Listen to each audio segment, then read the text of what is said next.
don't care if your new thought, where you gone, but many of us had this in our background. Many of us had a grandma who would sing this song, and you knew that everything was all right. So I hope you'll join me on it. What a fellowship, what a peace divine, leaning on the everlasting arms. Oh, what gentleness, oh, what love divine, leaning on the everlasting arms. I'm leaning.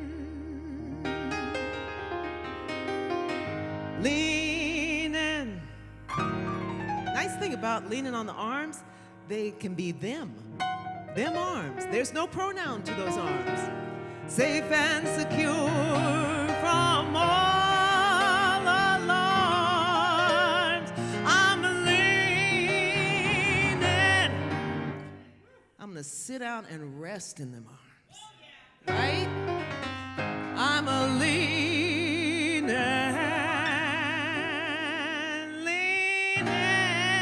on the everlasting arms.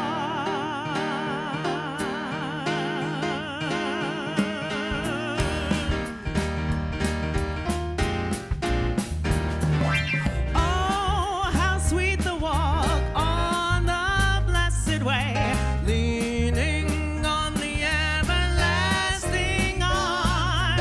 Oh, how bright the path grows every day, leaning on the everlasting arm. I'm leaning, oh, I'm leaning, oh, I'm safe and secure from all alarm. Yes, I'm leaning, oh, I'm leaning on the everlasting arm.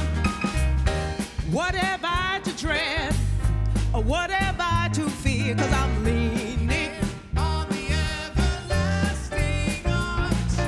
I have blessed peace with my God so near. Leaning on the everlasting arms. Oh, I'm leaning. Yes, I'm leaning. Oh, I'm leaning on the everlasting arms. Leaning.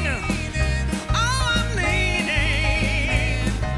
I'm leaning on everlasting arms. Oh, leaning. I'm leaning on the everlasting arms. Leaning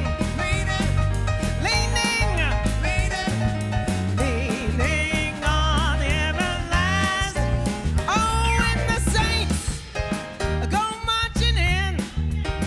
Oh, when the saints go marching in. Oh, how I want to be in that number. Oh, when the saints go marching in. Oh, when the saints go marching in. Oh, when the saints go marching in. Oh, how I want to be in that number. The saints go marching in. Everlasting arms, everlasting arms. What are you gonna do? Everlasting arms. Leaning into those arms, those everlasting arms. I lean in those arms, the everlasting, everlasting arms.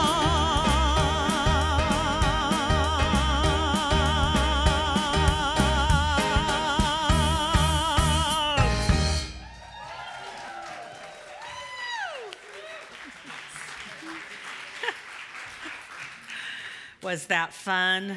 Yeah, love it. So good. All right, so this is a big message. I'll probably take 2 services. And what we'll do is we'll put this whole thing together in a 5-part series and offer it to people because there's a lot to say, a lot to say. So,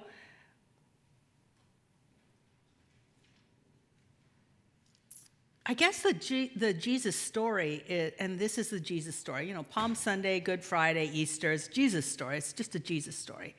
And I've sort of subtitled this, Jesus saying, live this way, because that's really what he said, is live this way. The early Christians were not called Christians. They didn't call themselves Christians. That was put into the scriptures so much later. What they were called is followers of the way. There's a way of living. There's a way of living. And here's the way. And it was told not only through words, but also especially through stories. Now, many of us have been raised to believe that the stories in the Bible were historical recordings. No, they weren't. Too much evidence, and that's a whole study. I could give you so much evidence for that, but that's not what I want to do in a short period of time like this, because really what I'd love for you to do is to get an idea of what the way was. That's a whole class. In fact, actually, somebody should always study it. I had to take, 3 terms of the history of the Christian church, where we break that down and when this was, most of what Christians believe was solidified 305 AD. That's when most of this stuff that there's believed was like, okay, this is what we'll believe. So, but that's neither here nor there. Let's talk about what the way might be. See, there were, what existed for a long time were just sayings. People would write down what they thought or record or tell somebody else what they thought they heard him say.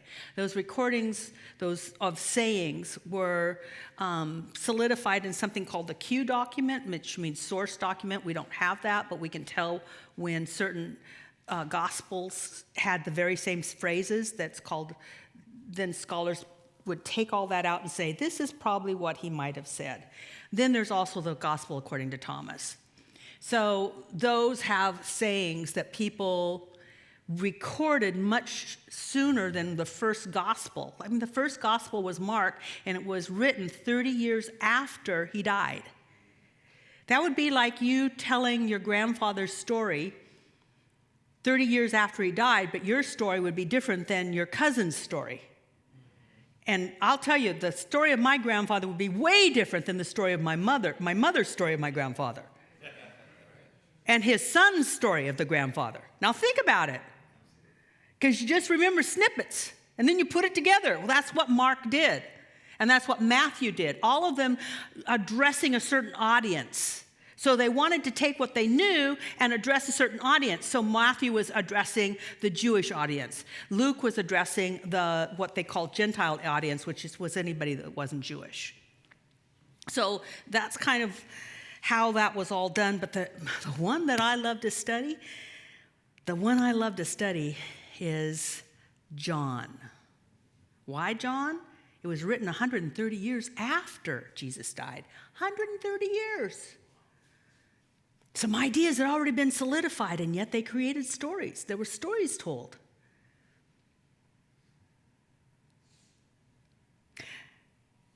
I want to highlight John through these next 4 services that I'm going to do, because I believe that they point most clearly to the way. They were written by people who were living the way, and they told stories about how to live the way.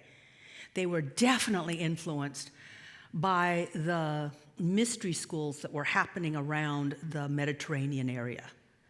They were definitely influenced, and I'll give you some examples, hopefully. They were definitely influenced by the mystery schools that came out of Egypt and out of Greece. And one of the reasons why Christianity spread so quickly through the what they called pagan centers of what we now call Turkey and Asia Minor and Greece and Rome is because they were used to mystery stories. They were used to stories that helped move people in their spiritual realization of their higher self. They were used to that. So, you can tell I'm trying to save this little book. This is Bible Interpretations, first series by Emma Curtis Hopkins, something that I used to do a whole class on. So I'm going to give you 12 weeks and 24 hours in 4 services. So buckle up, Buttercup, because we're going to go fast. And I had to really weed the things that would show the way, because there was actually a way being told through stories. Number one way, have a posse. First thing, have a posse. What did Jesus do right away as he collected people around him? Now, you might say, oh, that's so that he could teach them, so that they could be leaders. Well, maybe that's true, but he also called upon them when he was hurting. He called upon them when he was about to have a transformation. I am so shocked that this message isn't incorporated more in my life and other people's life. I know it's incorporated in Jerry's life and probably Kathy's life, and I know Emma's life. Here's the deal. Having a posse is like being put in an incubator, and you create a safe place to grow and evolve. Now, if people who were going to become spiritual leaders had a posse, why wouldn't I have a posse? Really? Buddha had a posse. Rumi had a posse. Hafiz had a posse. You name them, they had a posse. Oh, except I don't know about Lao Tzu. We don't know. But the major leaders of world religions all had a group. Now, you might say it's because they were teaching them, but I also think it was a place where they were discovering together. Just because I know that when I teach a class, I might be the teacher, but man, I'm influenced by that class. I am so influenced by the ahas that are happening around me, I grow faster. It is so wonderful. Now, you may say, well, I don't know how to have a posse. I don't have a posse. Well, then pray to have a posse.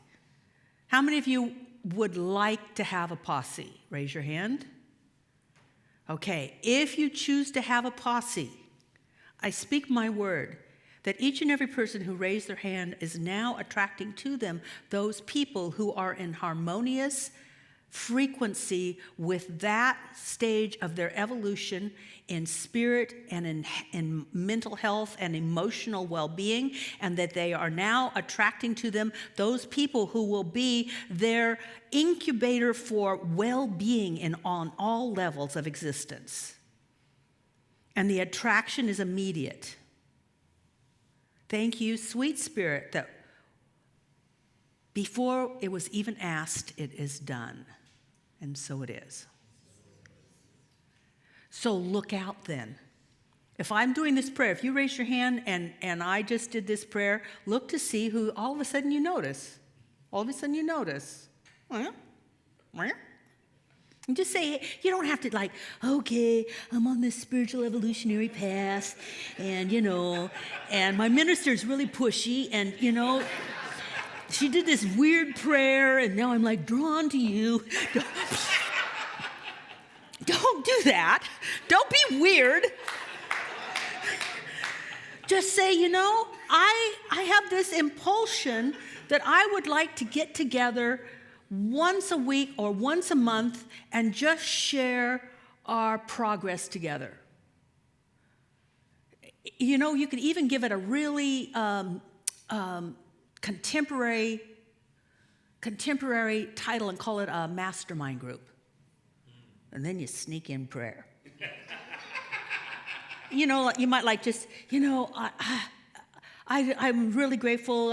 How about I just say a word of blessing for everything that you guys want this month? Just sneak it in, and pretty soon, prayers breaking out.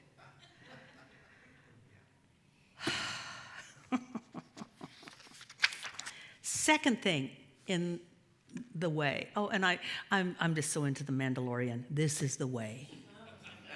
This is the way. Let's get to the first miracle. And this happened after Jesus had his posse, by the way.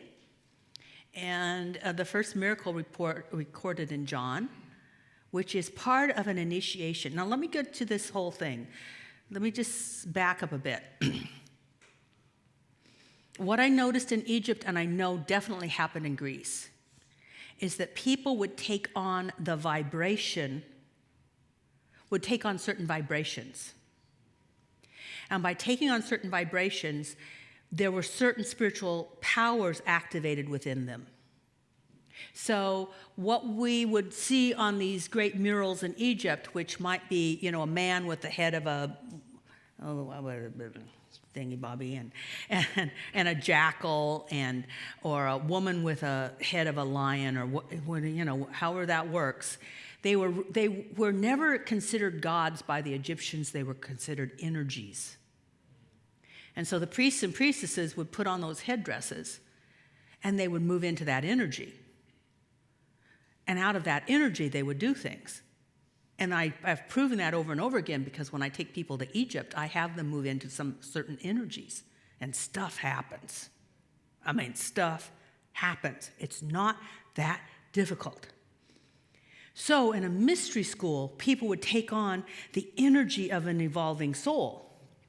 So people would oh, I see, we're going to go into the energy of what it's like to be at a wedding, because the first miracle happened at a wedding. This is the story. I doubt it was true. It would happen in Cana. I went to Cana. I went to the Holy Lands, and our first stop which was great, because I wanted to go by this book, but our tour guide had a whole different idea. Anyway, so we go to Cana, and sure enough, this is where Jesus had the wedding. How do we know that Jesus had a wedding there? Because we found a clay pot. That explains everything. There was only one place with a clay pot. But you know what? I got it. If people believe this is the place where the wedding happened, for them, they would have a blessing of the wedding. Do you see? The vibration is there whether it was true or not. Whether it was factual. So you know there's a difference between fact and truth? Fact is something that happened. Truth is something that activates something within you. So a story can be true and not factual. The Bible can be absolutely true, but not necessarily factual.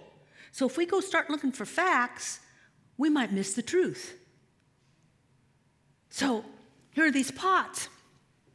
And we're all standing around, and it's very crowded because people are getting married there all over the place. I'm little teeny tiny weddings like this, because it's tiny. The whole place is smaller than this room. And people are wanting to get married there or have their vows renewed or something. So we're all like this, trying to be in our little group. But here's what I want to say about this. To break this miracle down is important. First of all, Jesus is told by his mother, who represents, by the way, the Holy Spirit, the divine feminine. The divine feminine says to Jesus, hey, you know what? They got a problem. I want you to solve it.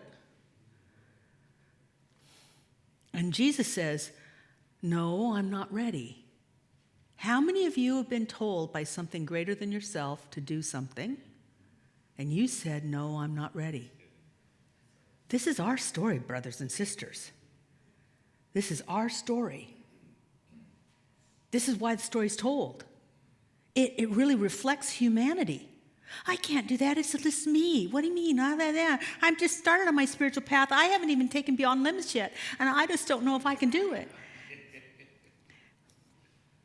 Or I've taken Beyond Limits, but I haven't taken that thing about, the whole way to pray right. I don't know if I can pray right. I have to take 2 years of practitioner studies before I can actually work a miracle.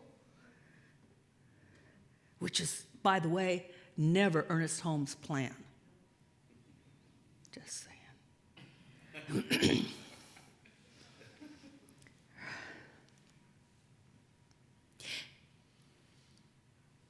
And the Holy Spirit left him alone and told the servants, do whatever he says. See, the Holy Spirit will plant in you something, and then it's going to let you evolve into it. And so eventually, it's like, we don't know what happened, but all of a sudden he says, okay, fill the pots. Fill the pots with water. Now, start pouring the water out. And it was the finest wine, better than the wine that had been served before. Now, you have to understand that weddings at that time were 3-day extravaganzas. And they started out with the good wine when everybody was sober. And the worse wine as people got, more intoxicated and couldn't tell the difference. But even the host said, wow, you saved the best wine for last on the 3rd day. Which means that probably if you really let the Spirit work through you, it's going to turn out better than you expected. Spirit has an idea better than your idea. Now take that, let's make this our story. What have you been inspired with? What has inspired you? Something deep within, something that isn't you. See, I always know that when it's Spirit because it's something I would have never thought of and frankly don't want to do. Be a minister. Oh, hell no. I actually used worse words. No to the hell no. How many of you have had one of those? Raise your hand. Then it's okay. Just let it go. But it's planted in your soul, and eventually you will act in your time.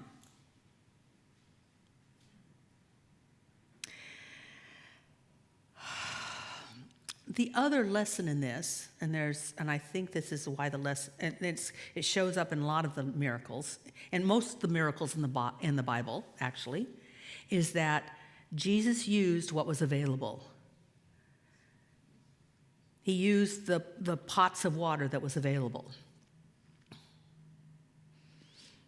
When he's going to feed the 5,000, and I will talk about that, if not this service, the next service. He used what was available. When Elijah and Elijah did miracles, they used what was available. So don't think that where you are, you don't have everything that it takes to fulfill what's been planted in your heart. Right where you are, you have everything. You just have been blind to it. Probably out of the I can't, it won't work, I'm not ready, who am I? What's this idea of floating around anyway? That kind of thing that's happening.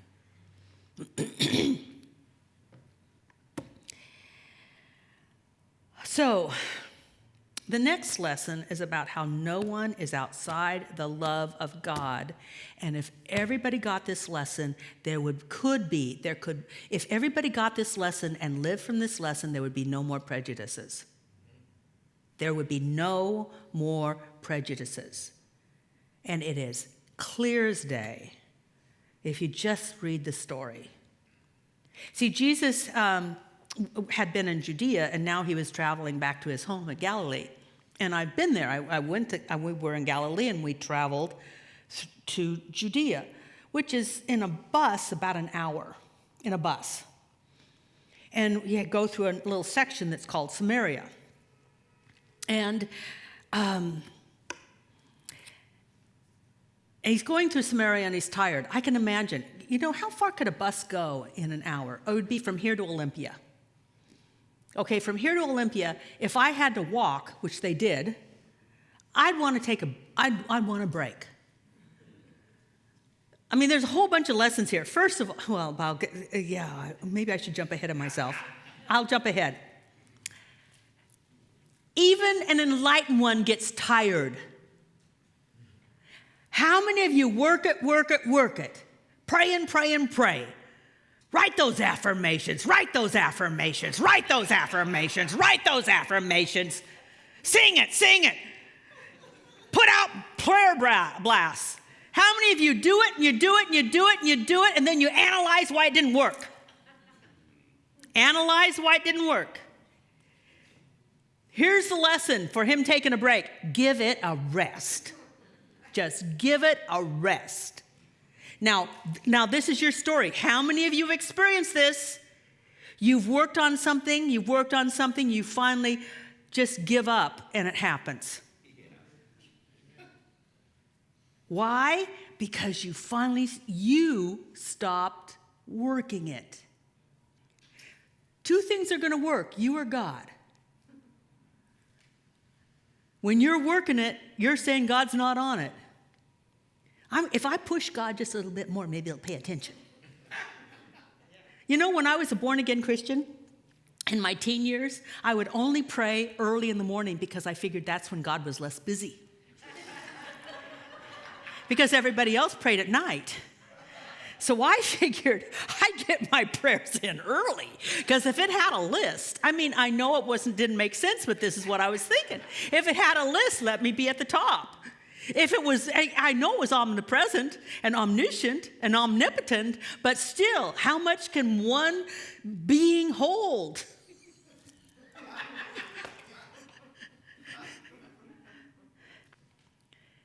I'm amazed what happens when I finally stop working it.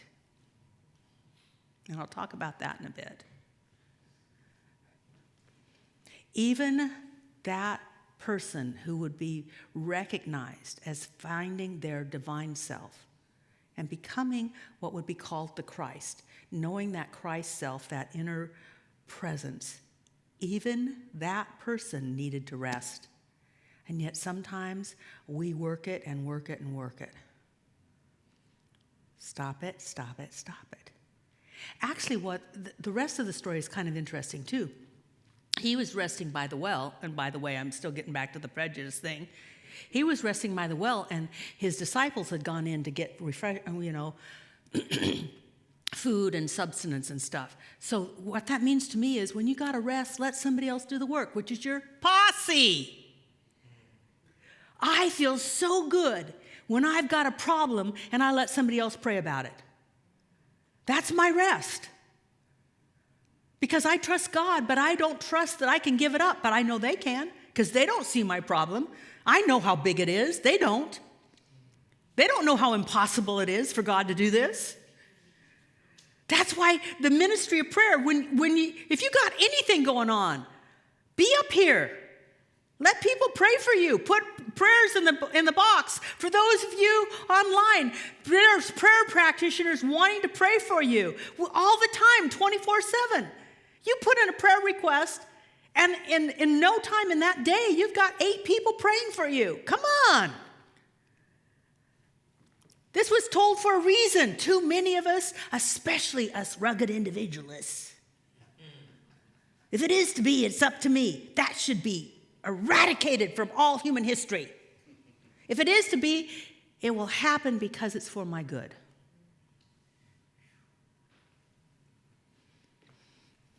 Let's go back to the prejudice. Then I'm going to end, and then we got more miracles second service. But this will be recorded, and it'll be put in a package. We would call this "No One is Outside the Love of God." So here's Jesus going through Samaria, and they walked really quickly. Now, part of the story of Samaritans being good people is in the parable of the Good Samaritan. But in John, it gets a little more specific. It makes it even more relevant because he stops by a well, and he is talking to a woman. Jewish men did not talk to women that were not part of their family. You didn't talk to women that were not part of your family. You didn't talk to prostitutes. Now, why was she a prostitute? He said it. Oh, by the way, I know you've had 5 husbands, and the man you're with now, you're not married to. I mean, he knew. So, that's wrong, and she's a Samaritan. We don't talk to Samaritans. So this is sort of like the Hatfields and the McCoys. Jewish people and Samaritan people, they both said they worshiped the same God, but they worshiped so differently the same God, the God of Abraham, that they couldn't stand each other because they worshiped differently. And then it got worse, like you did this, and you did this, and you did this, Hatfields and McCoys. It's like the Ku Klux Klan getting together with the civil rights activist. I have to tell you how this parable sets up everything that you shouldn't be doing. And Jesus did it. There were so many strikes against the woman at the well. And Jesus starts talking and says, you know what? I've got something you might want to be involved with. Oh, by the way, give me water for them to touch and to share. This was impossible. What this story says is no one is outside the love of God. No one is outside the love of God. And if we want to be a part of the way, no one can be outside of our love. No one can be outside of our love. There is no justification for anyone being outside of our love. And so that might be just like, okay, I don't like these kind of people. I don't like what they do. I don't like or even the ones that irritate you. Which is part of the story later on. So, wow, what a way to live. Let's just take a moment and just if this appeals to you, may it be part of your way. Take this way in, like no one is outside of God's love, so no one is outside of my love. No one is outside of my love. This is the way. And if we could live from that, maybe we could become the epicenter of this being the way of inclusivity. Not just inclusivity like, y'all's welcome, but let us interact. Let us touch one another. Let us be as one. So I think that's a good place to end. Let's move into prayer.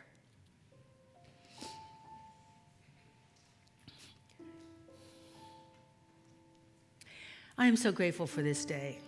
I am so grateful for the way. Oh, Father, Mother God. Oh, Father, Mother God. Oh, infinite Spirit, eternal, everlasting light. Oh, divine love. And penetrating truth. All the names that I could have for that one, that's something greater than myself, and yet it lives in, through, and as myself. All the ways that I could address it, I address it. And make me an instrument of thy truth. Make me an instrument of thy love. Make me an instrument of thy way, May it be thy way or the highway, and I don't want the highway. And as I know that for myself, I know that for every person in this room who identifies with this prayer, you can make it your own. That we become the place where truth is known, where love is felt, and life is celebrated. Holy, holy, holy is thy name. Therefore, holy, holy is mine, because I choose that way. And if you choose that way, simply put your hand on your heart. Take a deep breath.